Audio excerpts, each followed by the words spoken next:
Hey, Safelocked here, on behalf of the League team. So, let's recap. What's happened in League since last update? A few keynotes.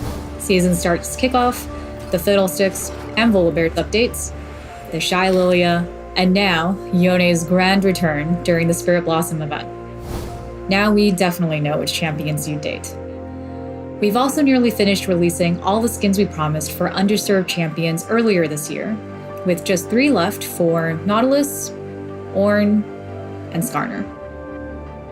League still has more in store, like the gunslinging marksman Samira, whose kit revolves around comboing with style, and she'll be coming out in the PsyOps event next patch.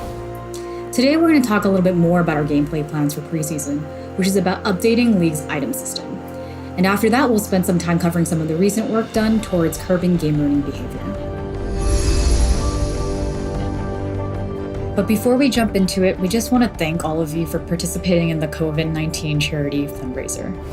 Players all over the world came together and raised over $2 million for global pandemic relief. From all of us at Riot, thank you for helping make a difference in our communities worldwide. Now let's get into our gameplay plans for Preseason. If you haven't heard, we're working on a complete overhaul to items in League of Legends. We've improved items and chunks over the years, but we've never really had the opportunity to take the time and do a full pass on the whole system at once. So going into the second decade of League, we want to make sure we're improving the foundations the game is built on, and just modernizing them over time so they continue to feel high quality. As a part of the update, we're also going to create a whole brand new shop interface that's easier to use and smarter about the recommendations it makes.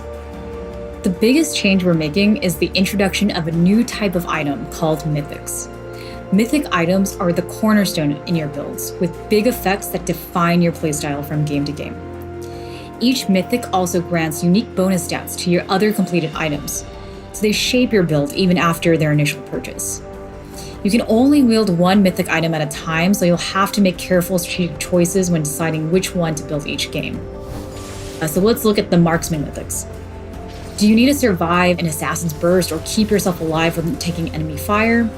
Then Crimson Shield Bow will give you the sustain and defense you need. Or maybe you can trust your team to keep you alive, instead go all in on raw DPS with the new Behemoth Slayer. For the games where you need mobility to dodge incoming threats and reposition to make big plays, Gale Force's Dash might be the tool you need. Beyond Mythics, we're also assessing all 200 items in the current shop to ensure that they have a clear purpose, healthy gameplay, and are satisfying to use. For a lot of League items, they already hit this bar, so you can expect some classic items like Rabadon's Death Cap to remain nearly unchanged. For items that are falling a bit short though, we'll keep their core identity intact, but update their design to meet the new standard. For example, Steric's Gauge will be about burst defense still, but tied more clearly to his teamfight strength. And in some cases, some items offered effects that were really far off the mark to salvage, overlap too heavily with other options, or whose intended purposes can be better served in other ways. And so we'll be saying goodbye to a portion of the shop, but you can rest assured that those open spots will be put to good use. We'll be creating new items to fill gaps in the current system.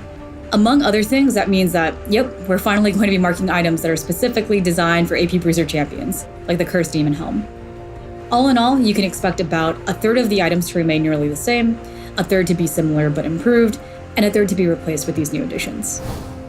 For those of you whose eyes glaze over every time you open the shop, this is the update for you. We're going to completely revamp both the recommended and all items shop pages. We redesigned the recommended items page for players who want a more streamlined shop experience.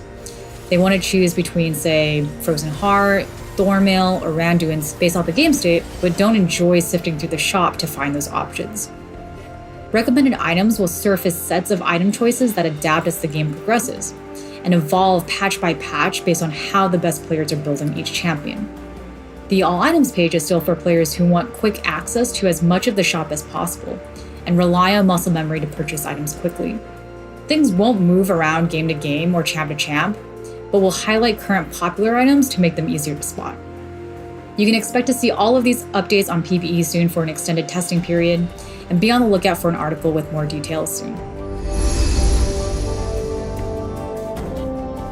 Intentional game-ruining behavior has been a hot topic in the community recently, and honestly, this is just something we need to address more. In May, we committed to a large, long-term effort to tackle issues like champion select griefing, inting, and AFKs. And so towards the first point, the first change we tested was champion select reporting and muting. We wanted to give players a real way to respond to game-ruining behavior before loading into the game. Pretty quickly, we found that many reports were coming from players whose teammates banned the champion they were hovering, so we added a confirm ban prompt. You'll still be able to go through the ban if you want. Sometimes, if you just really don't want to see a certain champion, that's what your ban is for. But the prompt makes sure you know it's a champ your teammate wants to play, so you don't ban them by accident. We'll also hook champ select reports into our overall report management and post-game penalty system. And so in the future, we'll work to expand that system to let us take action on champ select reports inside champ select. With that, we shifted our focus recently to address in-game behaviors like inting and AFKing. Our automatic detection systems are now identifying these behaviors at almost twice the rate as before, and we're working on more improvements to catch cellular cases that are still slipping through the cracks. In addition to better detection methods, we're also exploring ways to sharpen the penalty system, and this may include things like stricter queue lockout times and ranked LP penalties. Finally, we know it's impossible to stop this behavior entirely, which is why we're looking into ways to at least make it less painful when it does happen. This includes improvements to the early surrender vote so you don't get stuck in a 4v5, and LP mitigation of ranked so you don't drop so hard for someone else's griefing. We know there's still more work to do, but just wanted to share the progress so far, and we'll keep working to make real improvements in this space. While we focus on League today, there's also a lot going on in the League Overhaul universe. For starters, we're just a few short weeks away from the start of our historic 10th World Championship, which is happening in China this year. The esports team has been working hard to plan another amazing experience for you all, and while you've already begun to see some of the content, we have a few more surprises in store. The latest set for Teamfight Tactics launches with patch 1019. In it, TFT Fates features a mythical fantasy world filled with all new champions, origins, classes, little legends, and arenas. Our friends on Legends of Runeterra recently released their latest expansion, Call of the Mountain, which adds Targon as a region along with 7 new champions. Be on the lookout for more news later this year from the upcoming Riot Forge game, Ruin King, a League of Legends story. Finally, it's an exciting time for our friends on Wild Rift, so be on the lookout for more news from them. We hope you and your loved ones are staying safe. From all of us at Riot, thanks for playing and take care.